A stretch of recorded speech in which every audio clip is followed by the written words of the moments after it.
Alright, so I'm going to be breaking down this Polaris and showing how to fully rebuild it with all new parts and everything.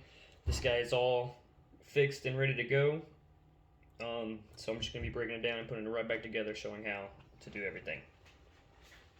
The only things you're really going to need: Phillips head and a flathead, some sort of Allen wrench. It also helps to have like a pair of pliers on hand. Drill will help you allow it a lot too. But for the most part, these three tools get everything done. So you go first, take this guy out, loosen it up, get him out, set all your parts together. I should have grabbed a container for them, but be alright. Next, I'm going to take this tail clamp off. Most tails will have a plastic clamp. Recommend to put a stainless steel clamp on there. These plastic ones wear out very fast in chlorine. So we're going to take that tail off.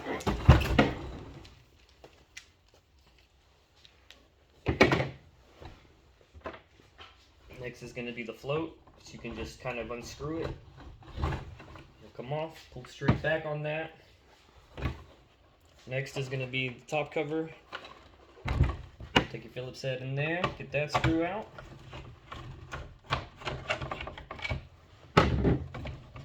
And then just kind of rock it back and forth to get it out. Even pressure on both sides seems to work out best as well.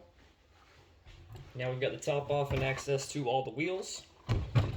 For a full breakdown, I'd go ahead and take the bottom base off.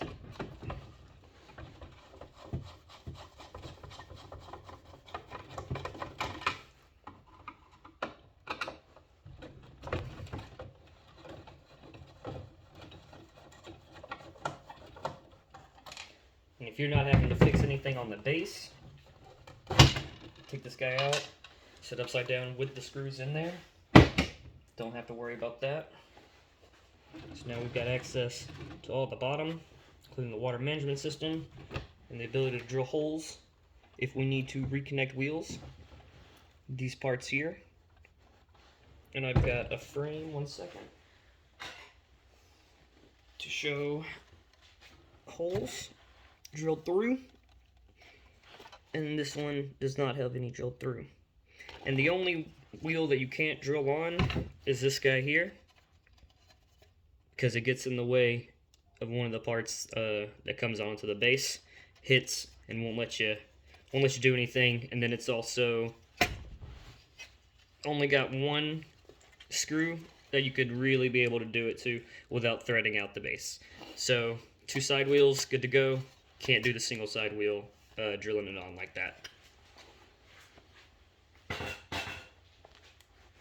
And when I say drilling it through like that, what we do is put a stainless steel bolt on it and a nut on the other side, screw it on. That way you don't have to buy a whole new frame. Frames are like $100 and some odd. Very expensive.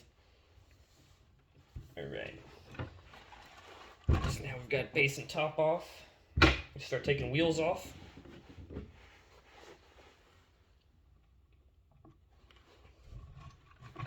Now if it was running fine, all wheels connecting, etc., things like that, I would only take off the wheel from this section, unscrew it in the front, take this guy off with both bearings instead of moving this, because once you move the axle, you potentially lose your place of where it was fitting best. These bearings are tight. Alright, so you're going to slide that off. Again, equal pressure is the best way to go about most of the stuff on here. So we've got a wheel off, bearings, and you can see these bearings are great. You want to check your teeth for the wheels that are on the axle part. You also want to check your axle. You just kind of do like that on it, and if you feel any difference, like it should just be a straight cylinder. If this goes down any, it should be replaced, because then it won't make contact with the teeth without you pushing your wheels super close together and creating these divots here in the wheel. It's kind of hard to see, but you slightly see them. So this guy off. And for the bearings, so you can see inside the bearings there are little tabs around there. See it right there? Take a flathead and get a corner piece on that section there, and then just pry it up. Good to go. And then for the other side, you can either push through onto one of those tabs and just push it out that way, or do the same thing. Find the tab, grab your corner, pop it right out. And if the bearings are bad, they're generally going to fall out when you do that. Either way, pushing it from the back or prying it up like that. But if they're new and good, you won't have any issues. Pop them back in, put it in, and again, opposite sides, you just press it in, and then all the way in. Make sure all the sides, both sides are on. Back on. Get your screw.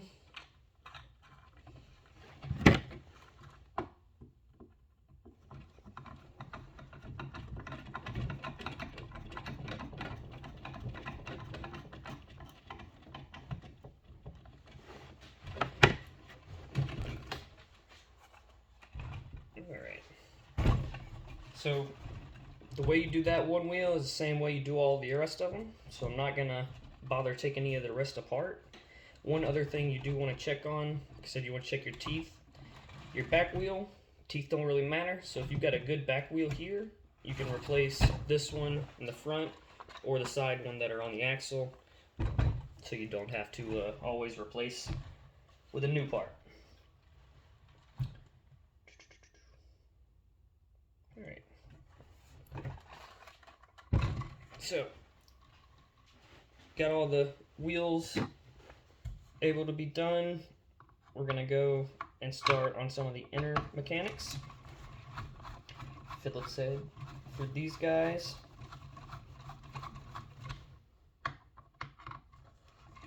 And a drill obviously will speed you up a lot. I tend to only use the hand tools just because it doesn't take too long either way. And then using power tools, you run the risk of damaging a bunch of the plastic in here because they are mainly plastic. Get those off, slide that guy out. You can see these guys are pretty rusty. What I like to do, and I wanted to wait until I filmed to do this, take a little bit of 220 sandpaper, and you can just set it. You can just set it on your table, a little bit back and forth, a little bit back and forth.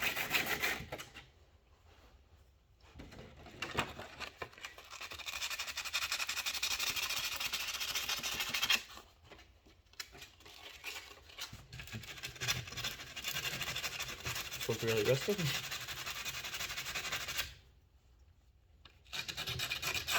Get all the rust off of there. And if you're using stainless steel, they shouldn't rust, but I don't think these have been changed since the Polaris was bought.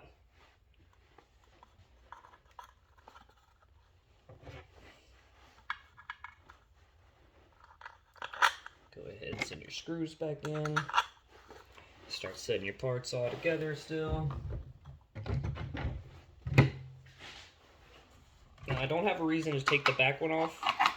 There's really no reason to take this back one off unless you have to change like the axle or anything on the wheel itself. There's nothing that's blocked by it anywhere. Or I guess, yeah, if you need to drill through the hole there, you'll have to take it off, obviously. So I'm just going to remove this one. Instead of doing all three, save myself a little time.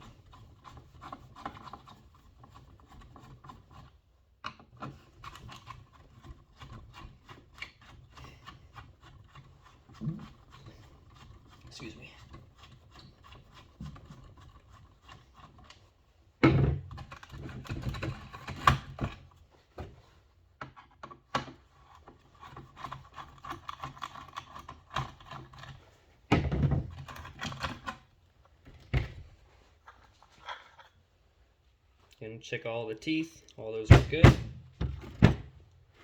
Get another rusty plate, so we're gonna pop the screws out and sand it down a little bit.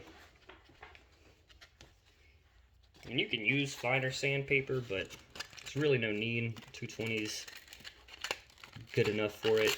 It doesn't have to be polished. You just want to get that rust off. At least I like to.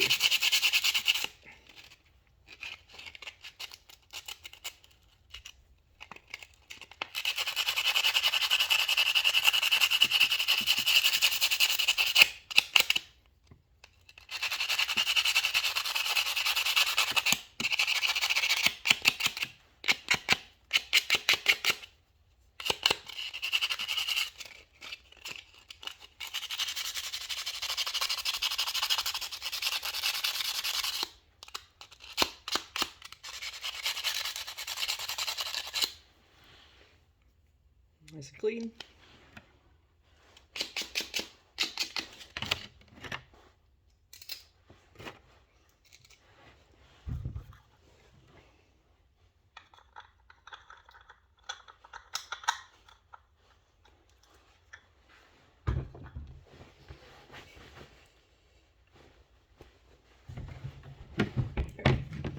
So now we'll start looking in the inner mechanic there, the drive shaft, and the turbine bearings. Generally, turbine bearings, you can tell if they're white. Most of the time they're bad, but these are honestly still really good. They're just kind of bleached out. It's always worth it, just, you know, even if they are white, to test it out. And that guy runs smooth, so no sense in putting $20 turbine bearings on there. Right now, at least. That'll last for a while. So we're gonna get these three here off. That's screwed there, that's screwed there for this one here. And we're gonna take this top little cover off of the wheel, or the axle.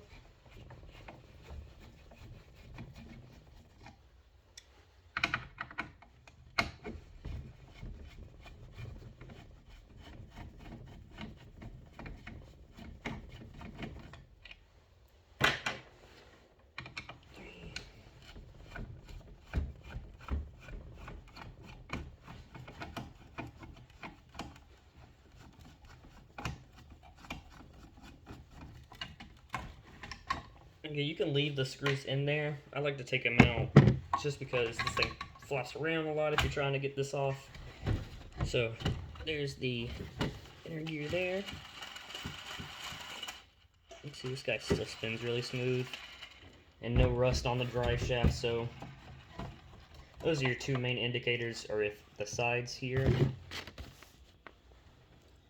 go in, like so your finger would do like that. You want them to be as mostly cylinder as possible.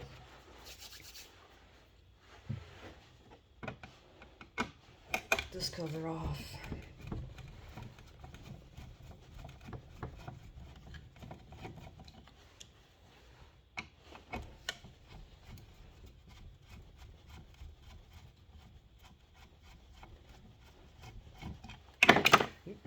Plate comes right off.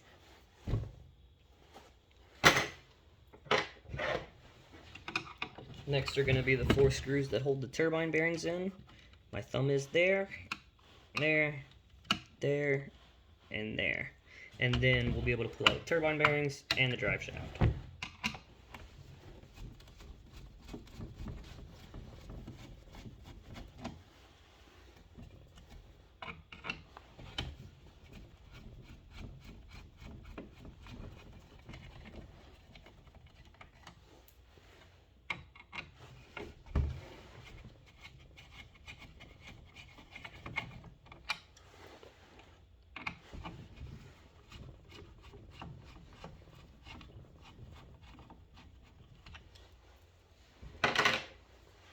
Get those off. Should pop right out. So now we've got the axle, and you can see what I was saying, these are mostly cylinder. No rust. To change turbine bearings, all you gotta do is slide them out, and you want this side to face out. Focus, please. It's the side with the writing. Most of them will have writing on this side. You can also tell because this plate little thing on the inside of circle there is more forward facing than this. The side that goes in is the side you want to put your shaft into. And all you gotta do is slide that guy on. Same for this side. And you pull it out. Same side. Slide it on.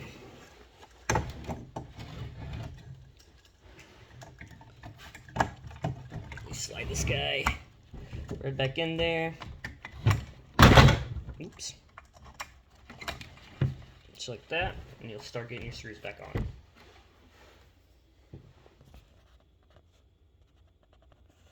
Alright, so we'll start getting it back together. Got your T-piece there. I got a little piece in here, a little piece of plastic, so we'll grab that out real quick. Alright.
One more thing, if these hoses right here ever come off, whole thing will stop running. But always want to make sure you have zip ties on there. You put the tail clamps on them, but they're kind of hard to get in there, and you have to position them just right, or else it'll block the top cover from going on correctly.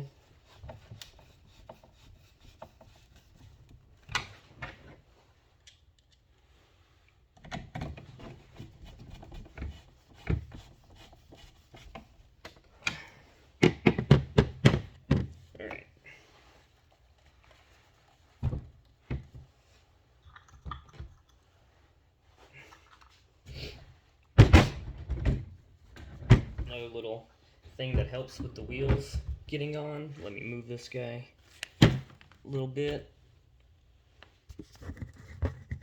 Is to hold it off, kind of off the side of the table. So you take your wheel.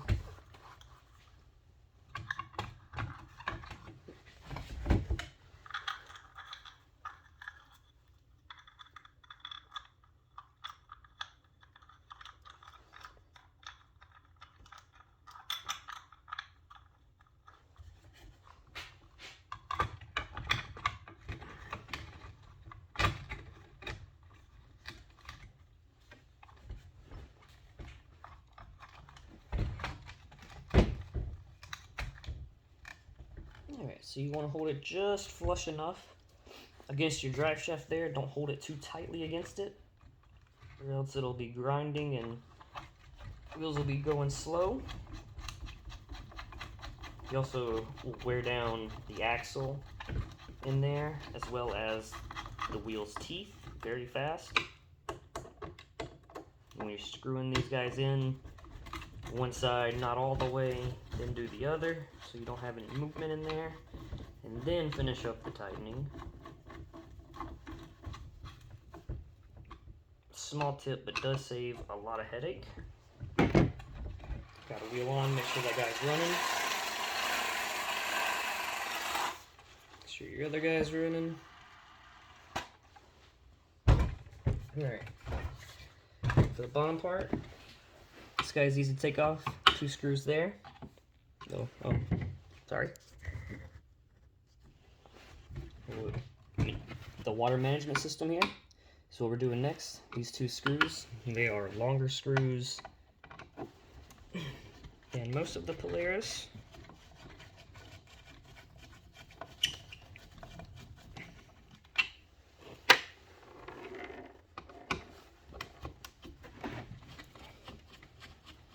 Keep getting in the way of the camera, I'm sorry.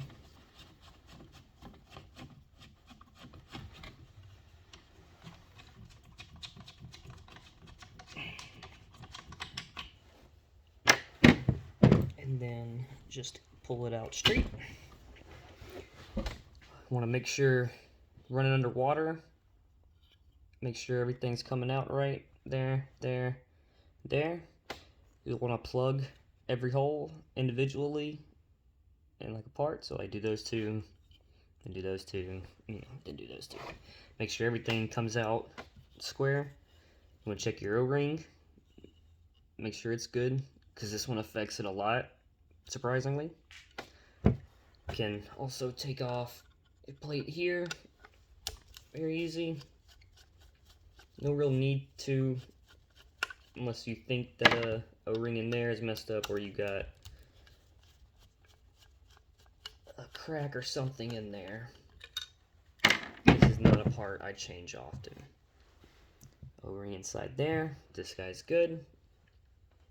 You can also clean them out when they get clogged. Pipe cleaners work. I have this little guy. And all you do is poke, poke, poke, poke. Poke, poke, poke, poke. And then you tap it out, and generally it'll all come out there if you have the eyeball off. Run water through it just to make sure.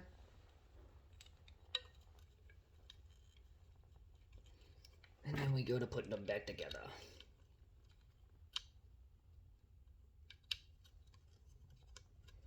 What I like to do is just hand screw them both sides just a tad.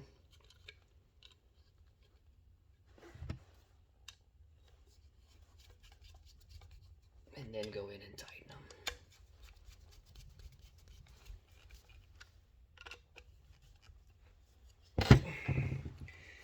Start putting it back in. I'll line up the tabs. This guy has tabs that slide in right there. You can see them right there, little rectangle.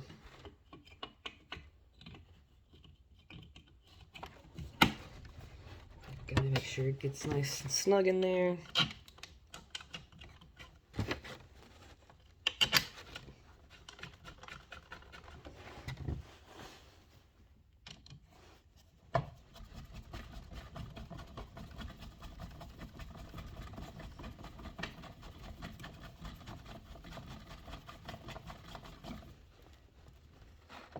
Some nice water in there.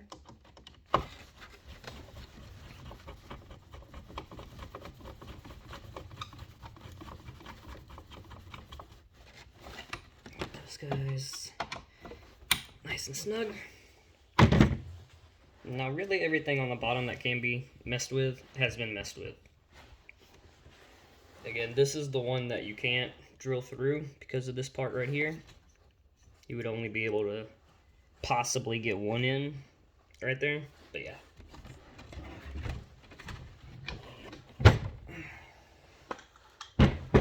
Get our other wheel on.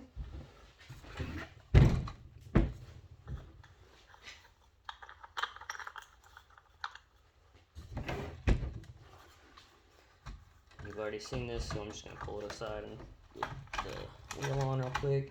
But same thing, hold it snug against the axle there. One screw semi-tight, and then the other, and then tighten them down.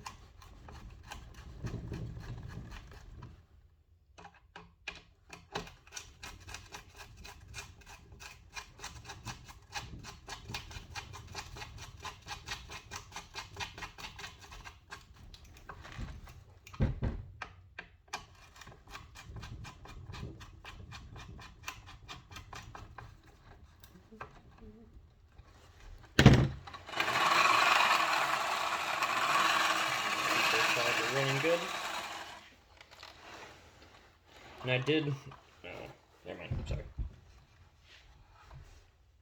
Well, I swapped this wheel with the groove was on this side with the middle wheel, and because it doesn't really matter if it has a small groove in it, it's still a good tire. I swapped it to this side, and now these two don't have any grooves for that middle wheel to catch on or slow it down at all.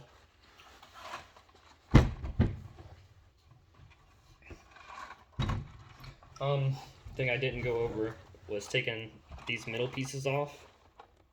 It's very simple. It's just the screws. I'm not gonna go through it. That screw, those three, and the bottom one's there, and that'll separate both these sections. And if you want to pull this guy off too, to have it all together, it's those three we took off. You would only really do that if you were changing this feed pipe. It's really the only part that I ever take those off for. So we got it pretty much all back together. We're gonna go in with the bottom.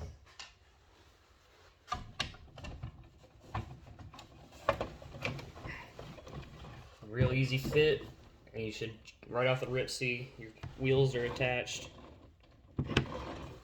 I mean, not attached, but touching, making contact.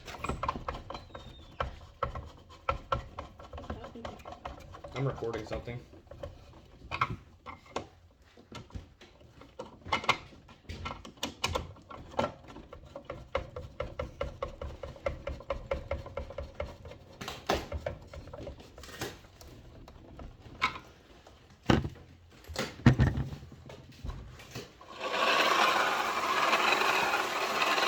Everything's running smooth. Top back on.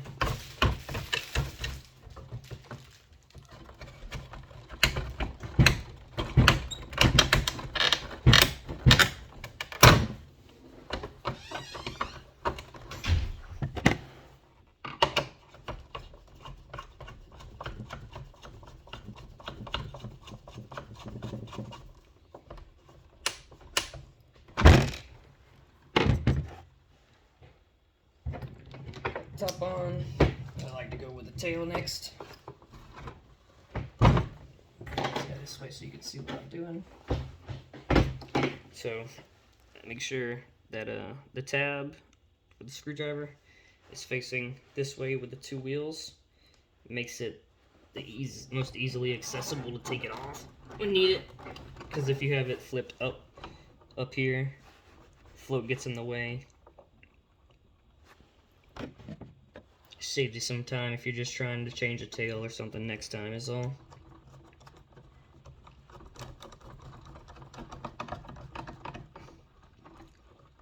Tighten that guy up.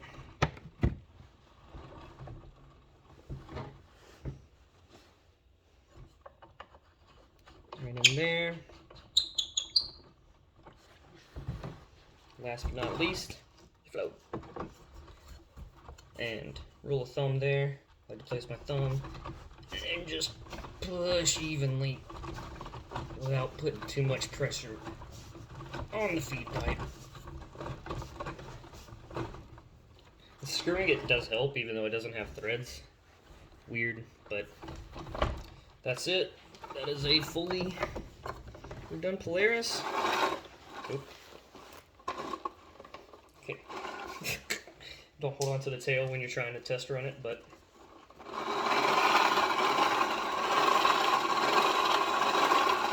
boom.